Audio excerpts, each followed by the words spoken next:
देखो अभी तक हमने 30 क्वेश्चन देख लिए हैं BHU वाले पेपर के। 31 से स्टार्ट करते हैं, ठीक है, जल्दी जल्दी करते हैं। देखो ऑर्गेनिक ऑलमोस्ट खत्म हो गया, यहाँ से फिजिकल वाला पार्ट स्टार्ट हो गया कि द स्टैंडर्ड स्टेट फॉर, अरे कहाँ जा रहा है, कहाँ भाग रहा है, अच्छा the standard state for a gas at A given temperature, ठीक है, कि क्या स्टैंडर्ड स्टेट होगी एक पर्टिकुलर गैस की गिवन टेम्परेचर पर। देखो तो स्टैंडर्ड स्टेट पर कोई भी गैस, रियल गैस आइडियल की तरह बिहेव करने लगती है, तो आइडियल की तरह बिहेव करने पर उसकी फ्यूगासिटी 1 हो जाती है, ठीक है, फ्यूगासिटी 1 हो जाती है। जब भी कोई गैस स्टैंडर्ड स्टेट में, स्टैंडर्ड स्टेट पे क्या होगी, आइडियल की तरह बिहेव करने लगेगी, आइडियल की तरह, आइडियल गैस की तरह बिहेव करने लगेगी, और उसकी फ्यूगासिटी क्या हो जाती है 1, ठीक है। कहीं कहीं क्या होता है, कुछ लोग बोलते हैं कि एक्टिविटी 1 हो जाती है, नहीं एक्टिविटी 1 नहीं होती, एक्टिविटी 1 हो सकती है पर ऑलवेज नहीं, जबकि फ्यूगासिटी हमेशा स्टैंडर्ड स्टेट में 1 ही रहेगी, ठीक है। अगर BHU ने इसका आंसर सिर्फ फ्यूगासिटी 1 ही दिया था और वही है, कहीं कहीं दिया जा सकता है कि इसका आंसर B भी करेक्ट और A भी करेक्ट, क्योंकि एक्टिविटी स्टैंडर्ड स्टेट की बात कर रहा है तो हम मानते हैं कि एक्टिविटी कोएफिशिएंट 1 होगा, कंसंट्रेशन पर्टिकुलर गैस की कंसंट्रेशन 1 मान के चलते, पर ऐसा नहीं है, ठीक है। उन्होंने सही दिया है कि फ्यूगासिटी ही 1 होगी। अगर वो मेंशन करे कि एक्टिविटी भी 1 हो रही है तभी स्टैंडर्ड स्टेट में मान सकते हैं, कि वो लिख कर दे देगा उसके लिए, ठीक है, तो इसका फ्यूगासिटी ही 1 होता है। आगे चलते हैं।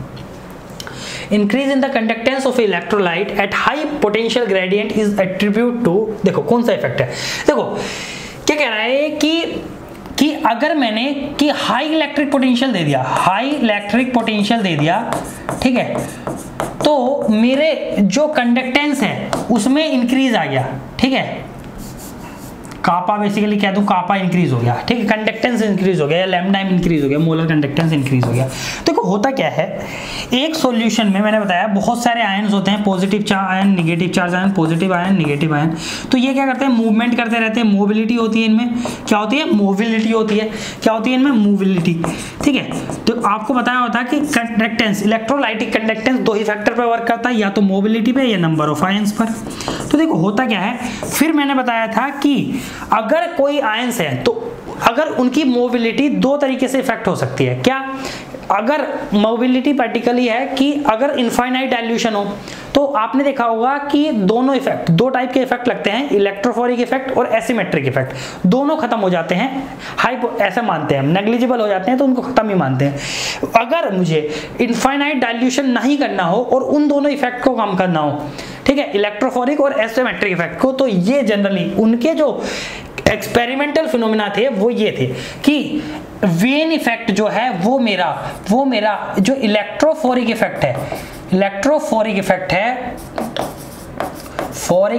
है उसको खत्म कर देता है, और ये डीवाई फाल्केन इफेक्ट ये जो बताता है ये मेरा एसिमेट्रिक इफेक्ट को बताता है, ठीक है, इसको खत्म कर देगा। देखो क्या होता है कि जैसे ही मेरा हाई पोटेंशियल दिया, ठीक है, तो जो भी मेरे पॉजिटिव के पास नेगेटिव वाले थे ये सब इसके पास, मतलब इनका कोई असर ही नहीं होगा, कि इस पॉजिटिव के इतना ज्यादा पोटेंशियल होगा कि बहुत तेज स्पीड से मूव करेगा, बहुत ज्यादा, इतना ज्यादा पोटेंशियल ग्रेडियंट होगा इसके पास कि नेगेटिव को टिकने ही नहीं देगा, इनके साथ कोई भी इंटरेक्शन नहीं होने देगा। जब पॉजिटिव नेगेटिव की इंटरेक्शन नहीं होगी तो मतलब इलेक्ट्रोफोरिक इफेक्ट बिल्कुल खत्म हो गया, और मेरा इलेक्ट्रोफोरिक इफेक्ट खत्म हो गया। तो उस इफेक्ट को वीन ने बताया था, वीन एक साइंटिस्ट थे, इसी को Wien effect, basically Wien effect बोलते हैं, ठीक है। डीवाई फाल्केन इफेक्ट में क्या होता था कि मेरा एसिमेट्रिक इफेक्ट नहीं लगेगा, कि एक दूसरे से टकराएंगे नहीं मोबिलिटी को, ठीक है, काइंड ऑफ सिमिलर से इफेक्ट है ये दोनों, कंडक्टिविटी इंक्रीज होती है, दोनों ही इफेक्ट कंडक्टिविटी इंक्रीज के बारे में बताते हैं। नेक्स्ट पर चलते हैं।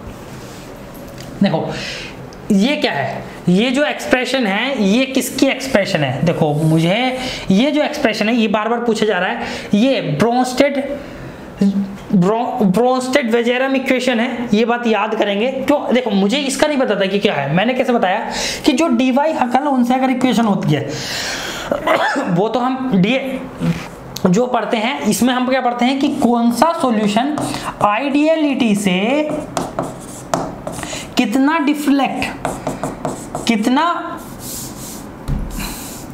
कितना वेरी कर रहा है, आइडियलिटी से कितना वेरी कर रहा है, इस बात को डी-वाई-हकल-ओन से अगर इक्वेशन ने बताया, ठीक है। डूहम आर्गुलस इक्वेशन बेसिकली मेरा बताती थी कि मेरा जो बेसिकली क्या मेरा पार्शियल प्रेशर ऑफ ए है तो और उसका पार्शियल प्रेशर ऑफ बी है, उनके मोल फ्रैक्शन के डेरिवेटिव के रेस्पेक्ट की दोनों इक्वल होगा। बेसिकली ये गिब्स जो हम मार्गुलस इक्वेशन बेसिकली सॉल्वेंट एक्सट्रैक्शन के टाइम मतलब सॉल्यूशन में बताते हैं, ठीक है। इलकोपिक इक्वेशन मेरी डिफ्यूजन करंट को बताती है, ये पार्शियल प्रेशर मोल फ्रैक्शन के रिलेशन को बताती है। इसमें आईडी पढ़ते हैं ना 0.4607 समथिंग कुछ करके, ठीक है। ये डिफ्यूजन करंट को बताती है, तो मेरी ब्रोंस्टेड-वेजेरम इक्वेशन ही है जो इस रिलेशन को कुछ बता रही होगी, ठीक है। यही इसका करेक्ट आंसर है। नेक्स्ट पर चलते हैं। Pick out the correct match कि देखो ये मैंने हर एक में पूछा जाता है, ये भी बहुत इंपॉर्टेंट चीज है। मैंने बताया है ड्यू में और आया था तब भी बताया था, राजा महाराजा इन बार अंडर एक्स्ट्रा गार्ड, ठीक है। ये इंक्रीजिंग एनर्जी का ऑर्डर है और डिक्रीजिंग वेवलेंथ का ऑर्डर है। गामा की एनर्जी सबसे ज्यादा, ये हाईएस्ट एनर्जी है इसकी, ठीक है, इसकी लोएस्ट एनर्जी है। मैंने बताया है कि जितनी ज्यादा एनर्जी होती है उतना रेज, उतनी मेरी इलेक्ट्रोमैग्नेटिक वेव्स अंदर तक जाएगी मॉलिक्यूल में। तो मैंने बताया था रेडियो में सिर्फ न्यूक्लियर स्पिन हो पाती है तो NMR होता है, माइक्रोवेव में रोटेट हो पाता है सिर्फ तो रोटेशन होता है, और IR में बेसिकली वाइब्रेशन होते हैं सिर्फ। विजिबल यूपी में इलेक्ट्रॉनिक आउटर सेल के बैलेंस सेल इलेक्ट्रॉनिक ट्रांजिशन होते हैं, वैलेंस सेल इलेक्ट्रॉनिक ट्रांजिशन होते हैं, इलेक्ट्रॉन ट्रांजिशन होते हैं। एक्सरे में क्या होते हैं, inner shell electronic transition, inner shell के इलेक्ट्रॉन के ट्रांजिशन होते हैं, ठीक है। और मेरा गामा में क्या होता है, न्यूक्लियर ट्रांजिशन होते हैं, ये सब बताया था मैंने, ठीक है। यहाँ पर सिर्फ रेडियो में क्या होता है, न्यूक्लियर स्पिन चेंज होती है, बस बहुत कम एनर्जी है, न्यूक्लियर स्पिन चेंज होती है, ठीक है। तो देखो क्या बोला है कि ये far rotational spectrum in pure rotational spectrum in far IR region. देखो फार IR रीजन का मतलब क्या है कि फार IR का मतलब है कि वेरी लेस एनर्जी की IR। तो देखो जब हम IR की लेस एनर्जी की तरफ बढ़ेंगे तो इधर फार IR आ गई, मतलब ये कहीं माइक्रोवेव के पास है, तो माइक्रोवेव में रोटेशनल स्पेक्ट्रम मिलता है, तो कहीं ना कहीं फार IR रीजन में मुझे प्योर रोटेशन स्पेक्ट्रम मिलेगा। जबकि नियर IR, देखो इससे कंफ्यूज मत हो ना, फार का मतलब लेस एनर्जी होता है, नियर IR का मतलब मोर एनर्जी होता है। Pure vibrational spectrum microwave region में, वाइब्रेशनल माइक्रोवेव में कहाँ मिलेगा, माइक्रोवेव में तो रोटेशनल मिलता है, गलत है। NMR स्पेक्ट्रम विजिबल में नहीं, NMR के तो ये रहा हमारा रेडियो। इलेक्ट्रॉनिक स्पेक्ट्रम इन IR नहीं, IR में वाइब्रेशनल मिलता है जनरली, गलत। तो पहला is the correct answer, first ठीक करेक्ट है। नेक्स्ट देखो आ गया, बोल रहा है what percentage of light will be transmitted through two cells put together in a path of light if their individual transmittance are 60% and 30%। बोल रहा है कि दो सेल को एक साथ पुट कर दिया, ठीक है। दिस इज T1 है इसकी ट्रांसमिटेंस, इसकी T2 है। T1 की वैल्यू 60% है, T2 की वैल्यू 30% है। मैंने बताया है कि ऐसे क्वेश्चन बार बार पूछे जाते हैं, जैसे ईल्ड से पूछा जाता है कि P से Q बना, इसकी ईल्ड 60%, Q से R बना, ये बहुत ज्यादा पूछा जाता है DU में। R बना, R की ईल्ड 30%, 80%, ठीक है। R से S बना, S की ईल्ड फिर से 70%, तो S की टोटल S की यील्ड कितनी होगी, S की परसेंटेज यील्ड बताओ। तो मैंने बताया था इनमें से क्या करना, 0.60 इंटू 0.80, ऐसा कर लो, जितने से मल्टीप्लाई करो 80 गुणा 70, ठीक है। और डिवाइड किससे कर देना है, जितने हैं उनकी उतने 100 से डिवाइड कर दो, और परसेंटेज में चाहिए तो 100 से मल्टीप्लाई कर दो। तो 100 से तो 1 कट जाएगा, ठीक है, इससे ये कट गया, इससे ये कट गया, इससे ये कट गया, ये जो भी है 8 छंग 48 इंटू 7/10%, तो ये जो आएगा 4.8 इंटू 7% यील्ड आ जाएगी। इस तरीके से यील्ड निकालते हैं। सेम इसमें करना है क्या, अगर ट्रांसमिटेंस मल्टीप्लिकेटिव नेचर का होता है, आपको पता है ट्रांसमिटेंस मल्टीप्लिकेटिव नेचर है, तो T is equal to T1 into T2। तो अगर मुझे या तो इनको फ्रैक्शन में लिख लो या परसेंटेज में लिख लो। अगर परसेंटेज में करना है तो मैंने बताया 60 इंटू 30, दोनों की जितनी बार है उसके 100 से डिवाइड कर दो और परसेंट में मैं लिखा तो 100 से मल्टीप्लाई ये कर लो, 6 18 18% आ जाएगा। ठीक है, क्या आ जाएगा 18%। देखो इसे ऐसे भी निकाल सकते थे, T1 कितना हो गया मेरा, अगर ट्रांसमिटेंस निकालना तो फ्रैक्शन में 0.60, T2 कितना हो गया 0.30, तो टोटल कितना हो गया 0.60 इंटू 0.30, तो ये कितना आ गया 0.18। ठीक है, इन फ्रैक्शन, और तो परसेंटेज में कितना आ जाएगा 18%, ऐसे भी निकाल सकते हैं। ठीक है, ये भी एक तरीका और ये भी एक तरीका, जितनी मल्टीप्लाई हो उतने 100 से डिवाइड करो और 100 से मल्टीप्लाई कर दो, क्योंकि परसेंटेज में चाहिए आंसर। ठीक है, क्योंकि यहाँ भी तो 100 से मल्टीप्लाई करके फ्रैक्शन को परसेंटेज में बदला है, समझ रहे हो, दिख रहा होगा। 18% is the right answer. Next पर चलते हैं, इजी था बहुत। The equation for the rate constant is given by, देखो ये कोई रेट कांस्टेंट की इक्वेशन है, दैट इज, ठीक है, P Z E की power minus EA by RT। आप सबको पता है किसी भी ये जो आरएनएस टाइप इक्वेशन होती है इनमें 2 टाइप के फैक्टर होते हैं, एक एनर्जी फैक्टर, एक ओरिएंटेशन फैक्टर। तो ये पहला वाला जो फैक्टर है ये ओरिएंटेशन फैक्टर है, ठीक है, और दूसरा वाला जो फैक्टर है ये एनर्जी फैक्टर है। ठीक है, तो आपको पता है क्या है कि एक chemical reaction will be proceed more rapidly, किसका रेट कैसे बढ़ेगा, इस K की वैल्यू बेसिकली कैसे बढ़ेगी रेट कांस्टेंट की, जल्दी तभी तो होगी। इफ क्या कम करूं इनमें से, क्या T के कम करने से ये बढ़ेगा, तो देखो देखते हैं क्या T के कम करने से बढ़ेगा। अब देखो अगर मैंने T को कम कर दिया, इमेजिन कर लो, देखो सोच लो, T को कम कर दिया तो ये वाला पार्ट कम हो जाएगा, मतलब माइनस वाला पार्ट कम हो रहा है, तो माइनस वाला पार्ट कम हो रहा है तो मतलब K की वैल्यू भी कम हो रही है, क्योंकि देखो ये 2 माइनस में है, मतलब ओवरऑल प्लस में। मैंने बताया था कि x के इनवर्स में 1/y है, ठीक है, और y के इनवर्स में 1/z है, तो x और z डायरेक्टली प्रोपोर्शनल हो जाएंगे। कुछ ऐसा ही हो रहा है कि k के इनवर्स में ये वाला पार्ट है पूरा और इसके इनवर्स में t है, मतलब एक तो निगेटिव में है तो मतलब इनवर्स में हो गया ना, इनवर्स रिलेशन हो गया इसके साथ, पूरे फैक्टर के साथ, और उसके 1/, में t है तो उसके साथ इनवर्स, तो t के साथ डायरेक्ट रिलेशन हो जाएगा k का। तो जैसे ही t घटाऊंगा k की वैल्यू बढ़ेगी, k की वैल्यू बढ़ेगी। देखो कैसे, t कम हुआ, सुनो देखो t की वैल्यू कम हुई तो ये वाला पार्ट ज्यादा हो गया, मतलब ये वाला पार्ट ज्यादा हो गया तो मतलब e की पावर माइनस में, ठीक, सॉरी t की वैल्यू कम करी तो ये वाला पार्ट ज्यादा हो गया, मतलब e की पावर वैल्यू माइनस में और ज्यादा होगी, तो k की वैल्यू मेरी क्या हो जाएगी, कम हो जाएगी। k की वैल्यू क्या हो जाएगी, सॉरी t घटाने से k की वैल्यू बढ़ जाएगी। ये कम कर रहा हूँ ना, ये कम कर रहा हूँ तो ये वाला पार्ट ज़्यादा होगा, ठीक है, ये ज़्यादा होगा तो k की वैल्यू बढ़ जाएगी। ठीक है, और दूसरा देखो z, ओरिएंटेशन फैक्टर z से तो डायरेक्टली प्रोपोर्शनल है, z कम होगा तो k कम हो ही जाएगा। ठीक है, ये भी डायरेक्ट रिलेशन है। p रो से देखो, रो कम होगा, ये p भी जो भी है ओरिएंटेशन फैक्टर, ये p भी डायरेक्टली प्रोपोर्शनल है, k भी डायरेक्टली प्रोपोर्शनल है p के, k डायरेक्टली प्रोपोर्शनल है z के, ऐसे मान लो।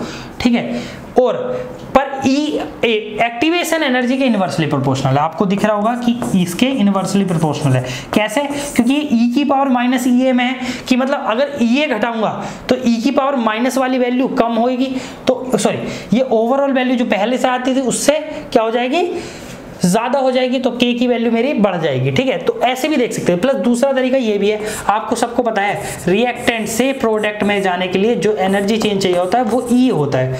अगर इसमें EA को कम कर दूंगा, EA को EA डैश कर दिया, मतलब ये कर दिया, जैसे यहाँ से यहाँ तक कि EA डैश, तो EA डैश इज कम देन EA, तो K dash is less than, sorry K dash is greater than Q, क्योंकि आपको पता है जब एक्टिवेशन एनर्जी कम होगी तो रिएक्टेंट प्रोडक्ट में ज्यादा बदलेगा। और इस रिलेशन को समझो आप कि अगर ये समझ रहे हो, देखो E की पावर माइनस में बड़ा नंबर, E की पावर, सुनो ऐसे समझो, E की पावर -5 और e की पावर -3 में बड़ा नंबर कौन सा है, e की पावर -5 और e की पावर -3 में बड़ा नंबर e की पावर -3 है। इस बात को आप याद में रखेंगे, बस इस बात को इस तरीके से याद रखोगे तो तभी आपको पता चलेगा कि t अगर कम हुआ तो ये नंबर निगेटिव वाला बढ़ गया, मतलब निगेटिव वाला पहले से बढ़ गया, मतलब पहले अगर -3 था तो अब -5 हो गया, तो ये k की वैल्यू को ओवरऑल कम कर देगा। जबकि EA कम किया तो ये e की पावर और माइनस वाला नंबर कम हो गया, और माइनस वाला नंबर कम हो गया तो मतलब माइनस में जितना कम उतना ज्यादा ई की वैल्यू, तो मतलब उतनी के की वैल्यू। इस चीज को आप ध्यान में रखेंगे, थोड़ा सा कंफ्यूजिंग हो सकता है पर आपको धीरे धीरे समझना है, इस तरीके से समझना है, ठीक है, क्योंकि डबल इनवर्स में जाके चीज पॉजिटिव में हो जाएगी, ठीक है। आओ आगे जाओ। For a second order reaction, the time required to decompose 75% in related to t half by a factor। अरे बहुत कुछ नहीं पूछा, इसने पूछा है t 75% का रिलेशन क्या है, t 75% का रिलेशन क्या है t 50 के साथ या t हाफ के साथ, t 50% के साथ क्या रिलेशन है, बस ये पूछा है। मैंने ट्रिक बताई हुई है सब के लिए, ज़्यादा कुछ सोल्व करने की जरूरत नहीं थी। सेकंड ऑर्डर रिएक्शन है तो बताया है आपको कि a नोड से a node by 2 second order reaction जाएगी t हाफ में, सभी इसमें t हाफ में जाती हैं, और a नोड बाई 2 से a नोड बाई 4 जाएगी ये 2t हाफ में, ठीक है। तो देखो यहां से यहां तक जाना रिएक्शन इसका क्या है, t 75%, क्योंकि बचा हुआ कितना है, बचा हुआ अमाउंट कितना हो गया मेरा, बचा हुआ अमाउंट ही तो a नोट बाई 4 है, रिएक्टेंट अमाउंट कितना रिएक्ट कर लिया, that is a naught by 4 यानी 75% रिएक्ट कर चुका है, ठीक है। तो आपको पता चल गया होगा t 75% में कितने t हाफ हैं, 2 t हाफ एक और ये 1 t हाफ एक, तो t 75% is equal to t half plus 2t half, तो यहां से सीधा सीधा मिल गया 3t हाफ, तो t 75% मेरा किसके इक्वल है, 3t हाफ के इक्वल है, ठीक है। अगर यही रिएक्शन फर्स्ट ऑर्डर होती तो आपको पता है a नोट से a नोट बाई 2 जाने में t हाफ, और a नोट से a नोट बाई 2 से a नोट बाई 4 जाने में भी अगला t हाफ, तो यहाँ से यहाँ तक जाने की रिएक्शन 75%, तो इसके लिए t 75% कितना होता है, 2 टाइम्स ऑफ t हाफ, ठीक है। जीरो ऑर्डर में क्या होता है कि a नोट से a naught by 2 t half में, और a नोट बाई से 0, मतलब कंप्लीट होगी रिएक्शन अगले t हाफ में। जीरो ऑर्डर के लिए शॉर्ट ट्रिक थी। अगर आपको शॉर्ट ट्रिक से नहीं जाना है, आपको लॉन्ग ट्रिक से जाना है, तो लॉन्ग ट्रिक से ऐसे सीख लो, देखो लो स्लाइड ऐड कर लो भैया, सीधी सीधी बात है। आंसर तो इसका ये आ गया, आंसर इसका 3 है ही। 3 कितने टाइम है, मतलब 21 सेकेंड, हाउ मच टाइम, मतलब 3 गुना, ठीक है, 3 गुना टी हाफ से। देखो आगे देख लो, अगर सेकंड ऑर्डर रिएक्शन के लिए क्या होता है, 1 upon a naught minus 1 upon a is equal to minus of kt, ठीक है। a मेरा बचा हुआ amount that is a naught by 4, तो 1 upon a naught is equal to minus 1 upon a naught by 4 is equal to minus k into t 75%, ठीक है। अब T half के लिए लगा लो, t equal to T half में क्या हो जाएगा, a हो जाएगा मेरा a नोट बाई 2, तो यहाँ से 1 upon a naught minus 1 upon a naught by 2 is equal to minus k into T half. तो देखो यहाँ से टी हाफ की वैल्यू निकाल लो और यहाँ से t 75 की, ये ऊपर जाएगा 4, तो 1 minus 4 upon a naught minus k, sorry इसकी ये देखो ये 4 ऊपर जाएगा, तो ये 1 upon a naught minus 4 upon a note LCM, तो 1 माइनस 4 यानी minus k, this is minus k 3 a naught, minus के 3 अपॉन में a नोट ऊपर के, क्योंकि भाई सेम एलसीएम है a नोट, तो minus 3 a naught is equal to minus k into t 75%, minus से माइनस कट गया, तो t 75% is equal to 3 upon a naught into k, ये आ गई, सॉरी t 75 की वैल्यू ये आ गई 3 upon a naught into k, t 50% वाला t half की वैल्यू देख लेते हैं, ये ऊपर जाएगा तो 1 upon a naught minus 2 upon a note, ठीक है, 1 upon a naught into minus के चल रहा है, माइनस का के, तो ये देखो 1 माइनस 2 मतलब माइनस के 1 upon a naught is equal to k minus के इंटू टी हाफ, माइनस से माइनस कर दिया, टी हाफ की वैल्यू क्या आ जाएगी यहाँ से 1 upon a naught into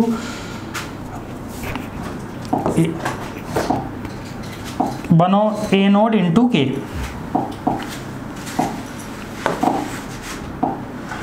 into के, ठीक है। अब देखो ये t 75 3 टाइम्स ही तो है a नोट 3 हाफ के, दिख रहा होगा यहाँ से भी, ठीक है, तो इससे भी कर सकते हैं। बाकी शॉर्ट ट्रिक तो है, शॉर्ट ट्रिक यूज करना, क्योंकि इतने सारे क्वेश्चन है, 120 क्वेश्चन 2 घंटे में, बहुत डिफिकल्ट होता है। Which of the following has the highest value. अच्छा, पार्टीशन फंक्शन, देखो पार्टीशन फंक्शन की मैं डेफिनेशन बताऊं तो पार्टीशन फंक्शन बताता है कि किसी भी मेरे पार्टिकल ने कितनी कितनी स्टेट ऑक्यूपाई की हुई है, कितनी स्टेट फिल्ड है। मेरा पार्टीशन फंक्शन बताता है कि कितनी स्टेट फिल्ड है मेरी, किसमें, किसी भी लेवल में, कितने एनर्जी लेवल, बेसिकली कितने एनर्जी लेवल फिल करे हुए हैं मेरे पार्टिकल्स ने, वो चीज बताता है मेरे पार्टीशन फंक्शन। तो देखो, जो एनर्जी सबसे कम होगी, जिस एनर्जी सबसे कम होगी उसके लेवल सबसे ज्यादा फिल्ड होंगे, मतलब उसका पार्टीशन फंक्शन की वैल्यू सबसे ज्यादा होगी। तो आपको पता है कि एनर्जी का ऑर्डर क्या होता है कि ई ट्रांसलेशनल सबसे कम होती है ई रोटेशनल से, और ई रोटेशनल कम होती है ई वाइब्रेशनल से, थोड़ी बहुत भी कम नहीं, बहुत बहुत ज़्यादा कम होती है ई वाइब्रेशनल से, और ई वाइब्रेशनल कम होती है ई इलेक्ट्रॉनिक से। ठीक है, आगे बात समझ में। तो ये जब एनर्जी का ऑर्डर हो गया तो आपको पता है कि पार्टीशन फंक्शन क्या बताता है, कितने एनर्जी लेवल फिल्ड किए हुए हैं मेरे पार्टिकल ने। तो जिसकी सबसे कम एनर्जी, उसके एनर्जी लेवल सबसे ज्यादा ऊपर तक फिल्ड कर रखे होंगे पार्टिकल्स ने, तो मतलब उसका पार्टीशन फंक्शन ज्यादा। तो आपको पता है, तो वैल्यू ऑफ क्यू ट्रांसलेशनल ज्यादा क्यू रोटेशनल से, क्यू वाइब्रेशनल से और क्यू इलेक्ट्रॉनिक से, और ये बहुत बहुत ज्यादा। ठीक है, तो आपको पता है ट्रांसलेशनल पार्टीशन फंक्शन की वैल्यू सबसे ज्यादा। ठीक है, स्टैटिस्टिकल क्वेश्चन था। For the 2s state of hydrogen atom like with atomic number z, the atomic orbital wave function is given by, wave function given है 2s का, the number of nodes in the orbital will be।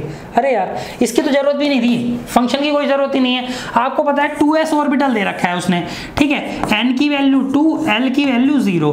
आपको पता है total node कितनी होती है, n-1। Radial node कितनी होती है, n-l-1। एंगुलर नोड कितनी होती है, l। तो देखो, इसमें एंगुलर नोड तो 2s में एंगुलर नोड तो कोई है ही नहीं, क्योंकि l की वैल्यू s ऑर्बिटल के लिए 0 होती है। एंगुलर नोड l = 0, तो एंगुलर नोड भी हमारी कितनी आ जाएंगी, 0। ठीक है, और रेडियल नोड कितनी आएंगी, वैसे टोटल नोड निकाल लो ना सबसे पहले, तो टोटल नोड निकाल लो। टोटल नोड कितनी है, टोटल नोड कितनी है, n-1 यानी 2-1 यानी 1, वही रेडियल नोड ही आएगी। रेडियल नोड कितनी है, n-l-1 यानी 2-0-1 यानी 1। जो एक नोड है वही रेडियल नोड है, ये रही। ठीक है, एक नोड रेडियल नोड है, कोई जरूरत ही नहीं थी इसकी वेव फंक्शन की। अगर वेव फंक्शन से पूछता तो आपको दिख रही है, ये रही, ये लैग्रे पॉलिनोमियल।